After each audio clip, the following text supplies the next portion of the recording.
One. It should be streaming in the next few seconds. All right. Good afternoon, everyone. Are we on? You're about to be on. You're on now. We're on now.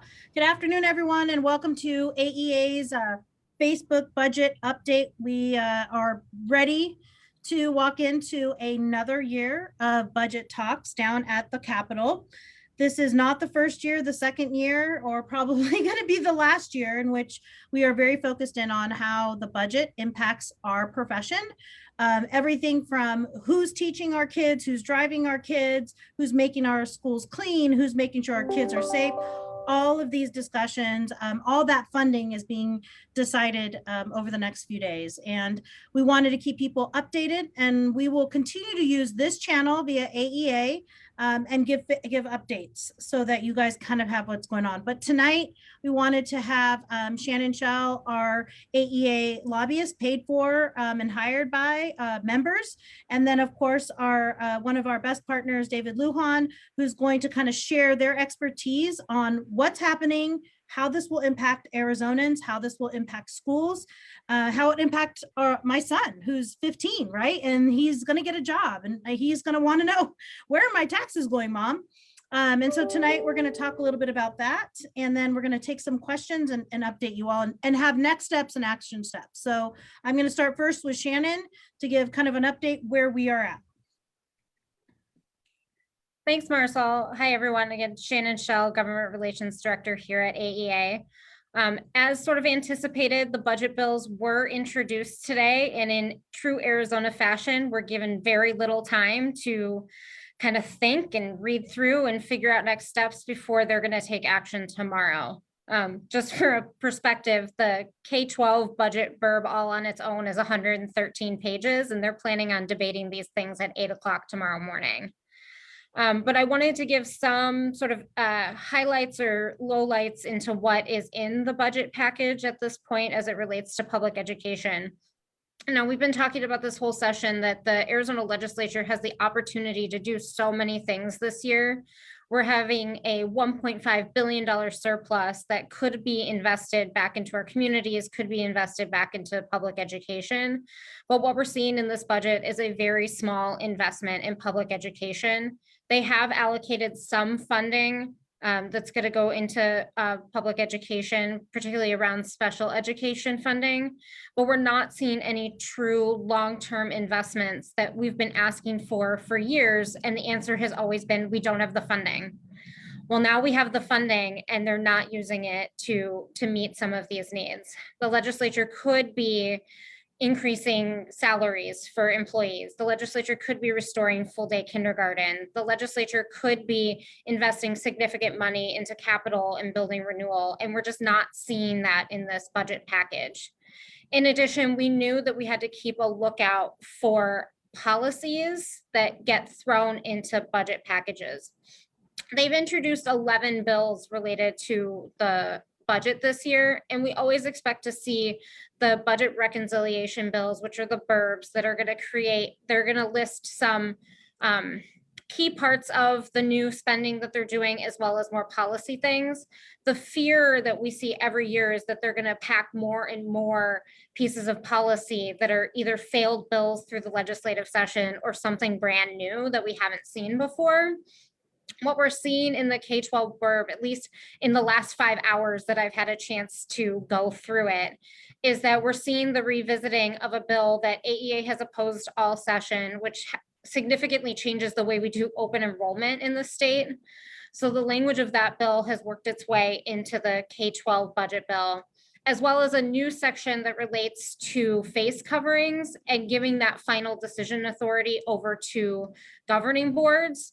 The question remains is if we find ourselves in a third or fourth wave of the pandemic, does this mean that governing boards don't have to listen to public health, or that public health doesn't have the authority to make decisions on whether or not face masks are going to be worn in schools? The language is pretty vague. We haven't had a lot of time to dig into that, but that's just one of the things that is being snuck in as part of this budget package. And like I mentioned, there's a lot of bills. I'm going to throw a couple numbers out there. We'll certainly throw them in the the Facebook chat for this discussion. The K-12 budget is going to be House Bill 2898 and Senate Bill 1826. And then the General Appropriations Act, which is where the bulk of the funding, the bulk of the money that's being spent is going to be House Bill 2895 and Senate Bill 1826. Now, all of these bills were introduced today. We've taken some time to go through them. We're certainly going to spend the next 12, well, however long I can stay up reading through all of these tonight in preparation for what's going to happen tomorrow. Both the House and Senate are going to have their Appropriations Committee hearings tomorrow morning and start debating these bills. The House is going to convene at 8 a.m. to hear their set, and the Senate is going to meet at 9 a.m. to hear their set. Both the House and the Senate have identical proposals, and that's intentional as a way to get these bills through the process a little bit quicker. So they're going to do that tomorrow. The next step would then be for them to go to caucus. Not really sure what's happening in the House with that, but the Senate has scheduled a caucus hearing tomorrow, which does sense that there might be a little bit of urgency to try to get these through the Senate tomorrow. This is a really big budget package and they should not be rushing like this, but we know from past experience that this does happen. The legislature does try to rush our the budget proposals and the budget packages through the process. So we're kind of in wait to see what happens after they get out of the Appropriations Committee, what that debate is going to look like, what the discussion is going to be. If there's going to be any additional amendments, we probably won't know until the morning if they're going to do any significant amendments. A lot of times we'll see amendments in committee the night before. I haven't seen any of those pop up yet. Doesn't mean that they're not floating out there and we just haven't had a chance to review them.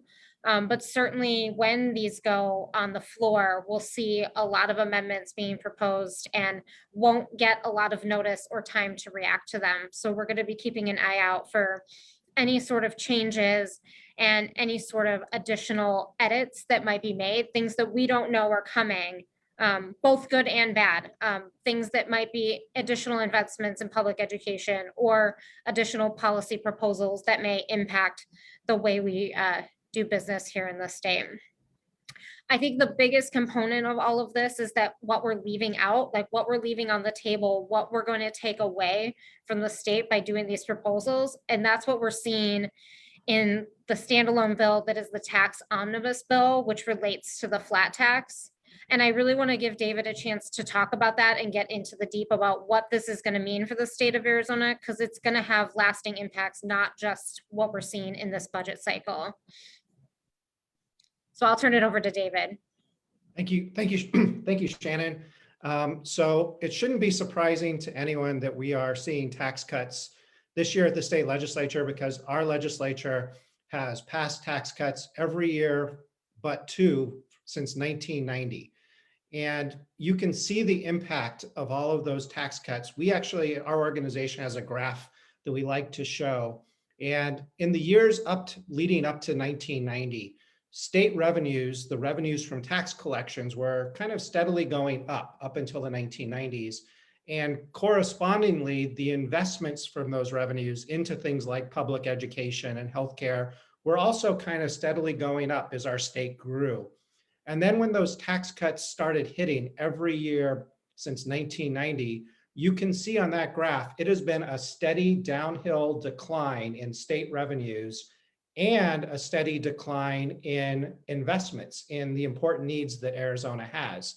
So people often ask, well, how does Arizona gotten to the point that we are at for funding for public education?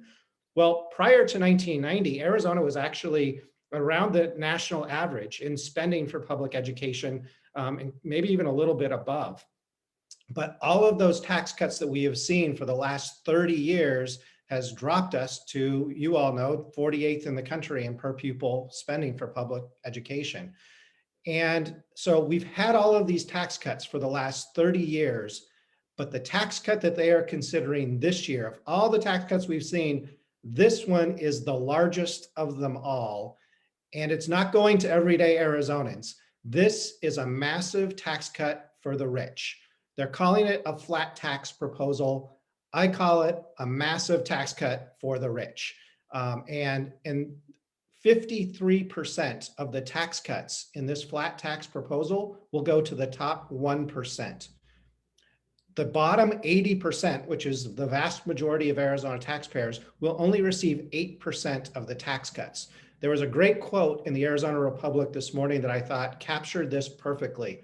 The top 1% who are going to get the majority of the tax cuts from this package will have enough in tax cuts to buy 1 or 2 new cars, whereas the rest of us will barely have enough to buy a movie ticket with the tax cuts that we're going to receive. That's the difference in the disparities that we're going to see in these tax cuts. And so people often say, well, a flat tax sounds fair. It's not. So how it works is currently in Arizona, we have what are called marginal tax brackets, which are the most progressive kind of tax brackets you can have, because basically what it does is it says the more money you make, you pay a progressively additional amount more in income tax. So right now, currently in Arizona, our income tax rates range from 2.59% to 4.5%. And so based on how much income you make, your income tax rate is ranging anywhere from 2.59 to 4.5%. Most Arizonans who are in the low or middle income areas are going to be paying an effective tax rate that is already close to about 2.5%. And so they want to create a flat tax where everybody is going to be paying the same, 2.5%. So most Arizonans have already been paying an effective tax rate that is pretty close to that 2.5%. The people that have been paying up near the 4.5% are the wealthiest Arizona taxpayers. And so when you bring everybody's tax rate down to 2.5%, you're essentially just giving the rich a big tax cut. And what makes it so short-sighted and just terrible timing is that we are coming out of one of the worst economic crisis that we've ever seen in this country. And the impacts of that economic crisis have been disparately felt by low and middle income people. The people that are at the top have actually fared pretty well during this economic crisis. And yet here we are, we have the opportunity to invest in our communities, and yet they are giving the largest tax cut in state history that is massively going to help the wealthiest taxpayers.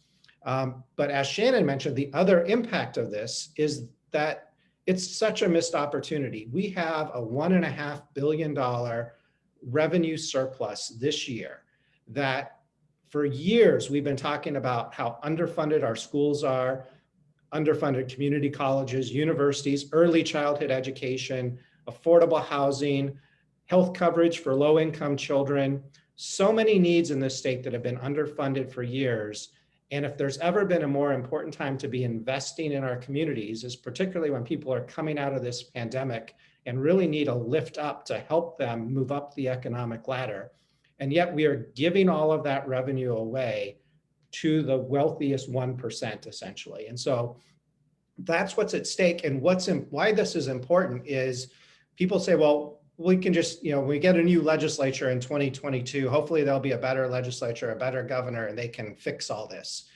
It's not going to happen that way, because in Arizona, when the legislature passes tax cuts, it only takes a simple majority of the legislature to pass a tax cut.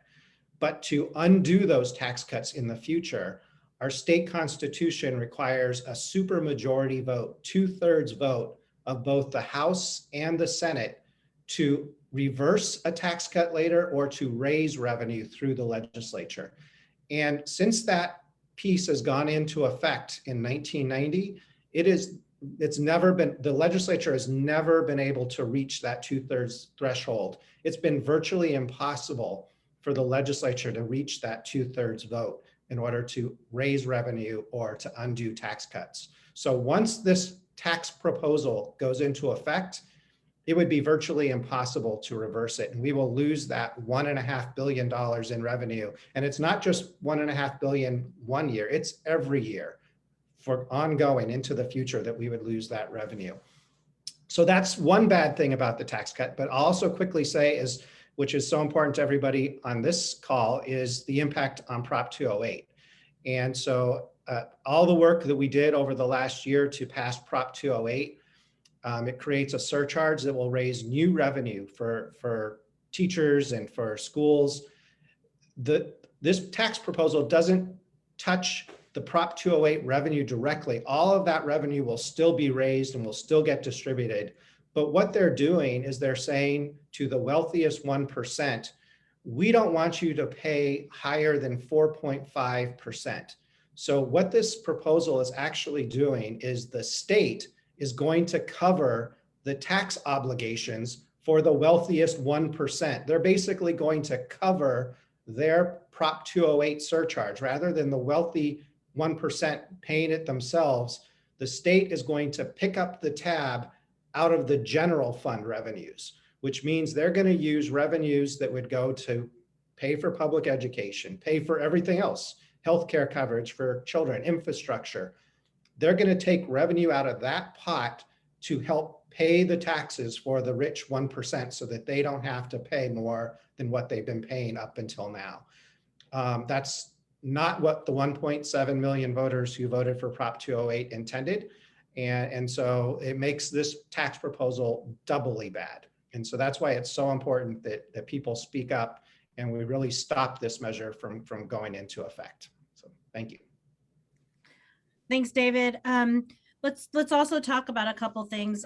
Both David and Shannon talked about this loss of opportunity that our students have already suffered. Most educators have already suffered. Our families have suffered under COVID. Just this loss of opportunity. I think about my son and how he has yet to step foot on a high school because of COVID concerns and the ability for him to be healthy moving forward. So he's missed the opportunity to even walk with a backpack from a class to a class or buy his own lunch or, mix with his friends. And what we at the union believe and what I know most parents believe is next year is our second shot to kind of have this great opportunity that he had lost be presented to him. And I really want to rely on his schools to be able to do that. The schools that I've worked in over the last 15 years have never had a full-time nurse to be on campus, which more now than ever is necessary. Only had one janitor that worked started at 6 a.m. and would work all the way till 2, and only one janitor for the entire school. We also have very, very few certified librarians, which are essential for our students to be able to go to the library and access those books. These are all positions, jobs that should be created out of this type of money that we would be expecting. We could be really bringing in new people to help class size go down, to help our students have those opportunities that they had lost. And I agree. We had a Facebook comment that said, how does the state think that this will, entice big corporations to move here if we don't invest in education? And I think that's what we have to remind our legislators who were elected by us, who we should be holding accountable, is how am I going to convince, how would somebody want to come to the state if their schools are so underfunded? It is not unknown that we are 48th, sometimes 49th, sometimes 50th, depending on the year.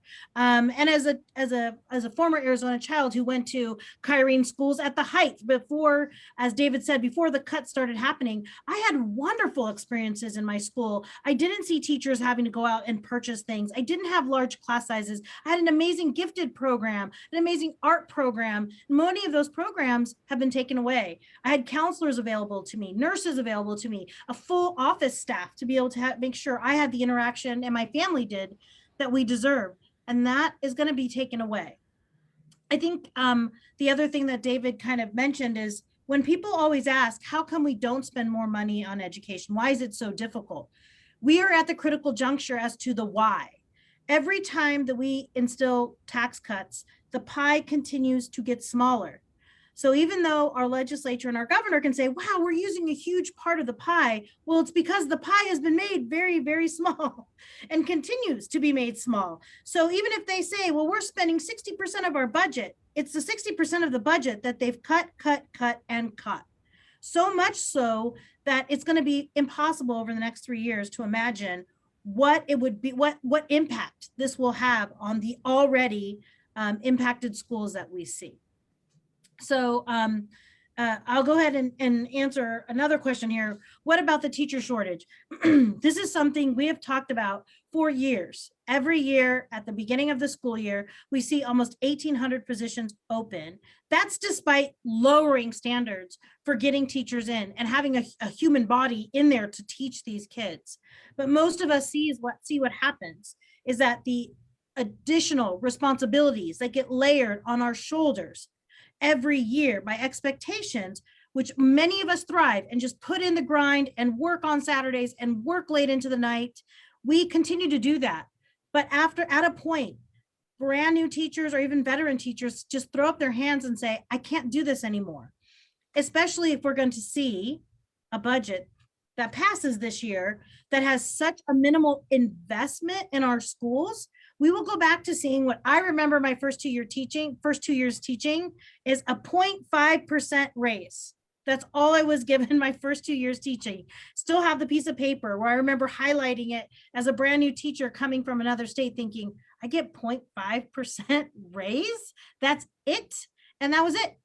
But I got more kids the next year. We lost positions. I had to take on additional job duties. I took on the student council position so I could add more money. I had a little baby at home. I took on coaching because I needed extra money, which meant more time away from my son. So we are putting our workforce in such a depressed, overwhelmed state. It's going to be very difficult to continue to encourage folks to join and honestly get people to stay. So yeah, are the school boards and superintendents working with us on fighting for this bad budget? I'll ask Shannon if she can talk a little bit about who else is fighting besides us. Yeah, I'd say the education community as a whole is disappointed in this budget. And like I said, the loss of opportunity that could have happened.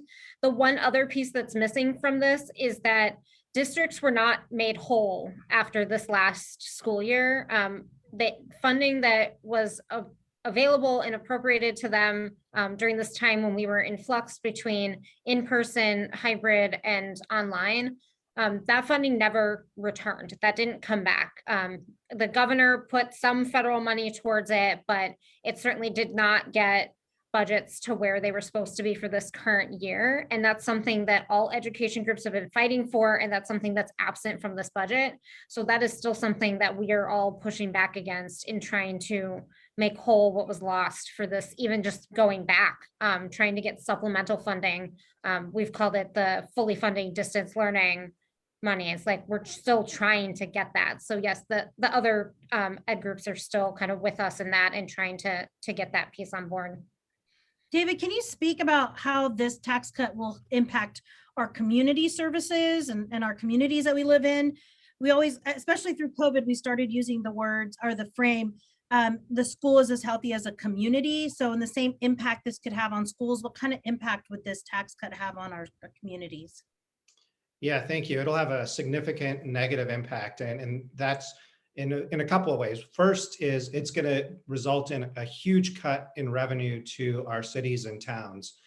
Under Arizona law, when people pay their income tax, a percentage of that income tax collection gets distributed to all the cities and towns in the state. And when you are cutting income tax revenue, as this proposal will significantly do, it means a significant reduction in revenue to all of our cities and towns. So that means the revenue that they count on for city services, for parks and libraries and transportation, they're going to have less money. So they're going to really be in a dilemma whether they're going to have to raise taxes themselves, which will then, so the rich get the tax cut, but for the cities to balance their budgets, the cities are going to have to raise taxes most likely on all of us. So that's one thing. And the cities and towns in the rural areas particularly depend on this shared revenue. So it'll hurt, but it'll hurt across the board, Phoenix, Tucson.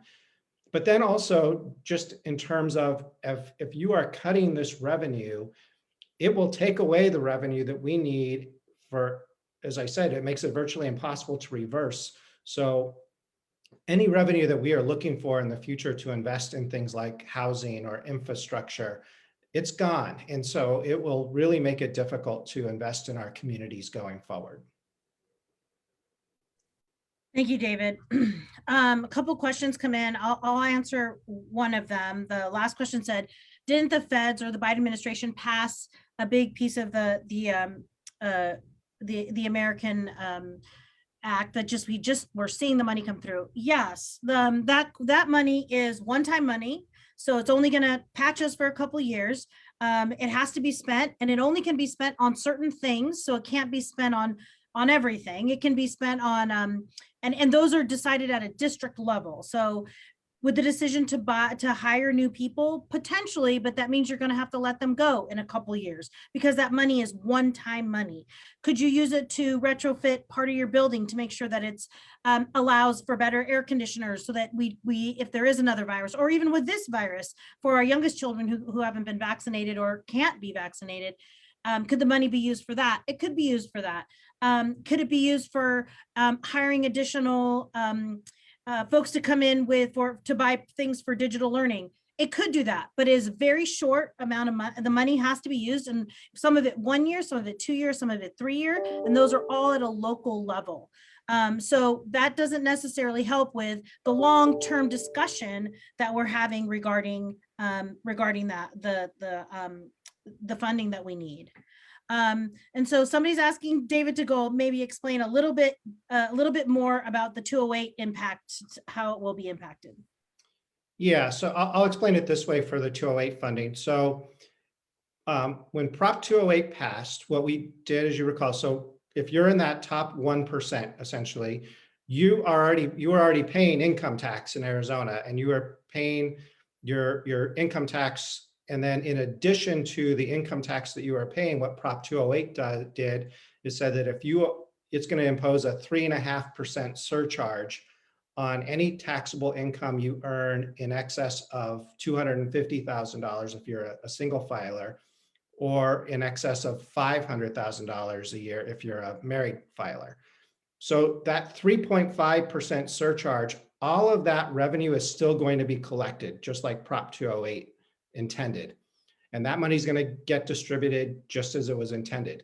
What this proposal will do, though, it's the base level. So let's say if you're a top 1%er, you are paying about 4.5% in your income tax prior to Prop 208. And then Prop 208 passes and it imposes an additional 3.5% surcharge. So the 3.5% surcharge is still going to be collected. But what the state is saying, they're going to reduce the 4.5% for this rich 1% all the way down to 1%. So, and they're going to say, you don't have to pay that other 3.5% on your base taxes. We're going to basically pay that for you out of the general fund. And so the top 1% are still going to pay the same amount they were paying before Prop 208, but we're just going to basically be picking up the tab for the rich by paying for it out of other revenue sources. Thank you, David. It does get a little bit confusing, especially for those of us who, chose to just teach kids in their 14 and 15 range what's going on in history or writing or reading. Shannon, can you talk about the first steps? So the first few steps that we're going to see happen tomorrow, what does it look like?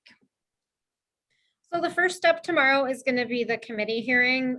Both the House and Senate Appropriations Committees are going to meet early in the morning, 8 a.m. for the House, 9 a.m. for the Senate, and they will debate all of these bills among the small group of legislators who happen to sit on that committee. And hopefully there'll be some testimony. This is a time where the public can come out virtually or in person. The House and Senate do things a little differently right now. So if this were a normal year, we would be packing that committee hearing room. We'd be asking people to be down there to be testifying in person. The Senate and House, the Senate itself is not allowing people to come in and testify in person. They're still doing that virtually. And then the House is allowing testimony in person. We're just not sure what that's going to look like right at this point, but there certainly will be people who will come out and try to speak either for or against these bills in the committee tomorrow to try to provide some of that expert testimony on what what these bills are actually going to mean. If the bills get out of committee tomorrow, which the intention of hearing them in committee is that they would pass and be ready for airtime. If they do get out of committee tomorrow, the next step would be that they have to go to caucus. And that's where we're still a little up in the air on what the process is going to look like tomorrow. Under normal process at the legislature, caucus might not happen for another week, but because it's the budget, they could turn around and caucus the bills tomorrow. It just depends on what the mood is, what the temperature check is, whether or not the legislature thinks they have the votes to pass them. And so if they do end up caucusing them tomorrow, that could be an indication that they might think they have the votes and are ready to bring them to the floor. And then they'll go through that process. So once they're ready to go to committee of the whole, this is where you're going to see the large debate between the full chamber, both, all, I'm going to do my math right, all 60 members in the House and all 30 members in the Senate. This is where I also think we're going to see more of those amendments, trying to make changes to the bills, hopefully some to improve them and kind of really change some of the negative impacts that we've talked about tonight. But once we get to that step, once they're debating them in committee of the whole, we're getting real close to them being passed. And the reason why they do this way, why they have identical bills moving forward, is just so they can get them to the governor's desk quicker.